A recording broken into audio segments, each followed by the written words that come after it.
Église La Flamme, oyo kamamaka bongo na la prophétesse Alpha Elongo bakiselaka le choix de l'Éternel.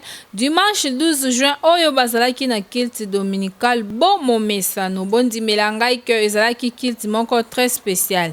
Bayembi bazalaki wana pona kosanjola nkolo pe adoration ezalaki kitoko.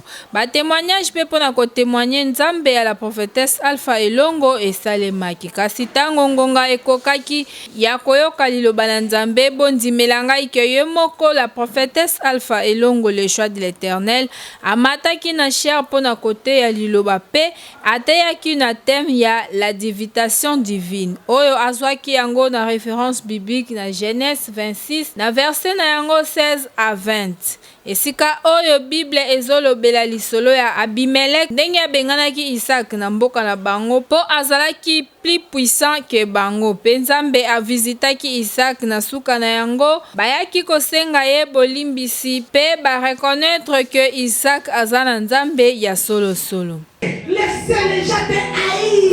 Mon qualité, mon qualité la taille, mon qualité la koloba, mon qualité la tololenge ya kolaka, mon qualité la forme mon kopisa kabafila, mon qualité la olenge, Jésus, la démarche na yo. Alléluia. Parce que Dieu est plus puissant.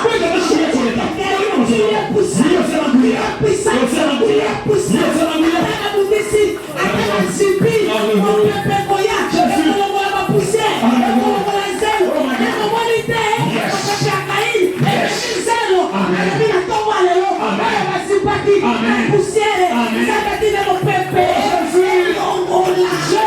En tout cas, prophétesse Alpha Elongo azwaki temps ya ko expliquer peuple de Dieu que lo sambo efutaka penzambe apambolaka mutu pona ba prière na ye moko pe soki ozotombola kombo ya nzambe na vie na yo yeba que Dieu va te bénir toujours. Na suka na yango ba sujet de prière epesamaki pe bana ya la flamme babondelaki makasi pona koluka komona visitation divine na vie na bango. En tout cas, église La Flamme eza vraiment na flamme po ye moko pe la prophétesse Alpha Elongo aza flamme.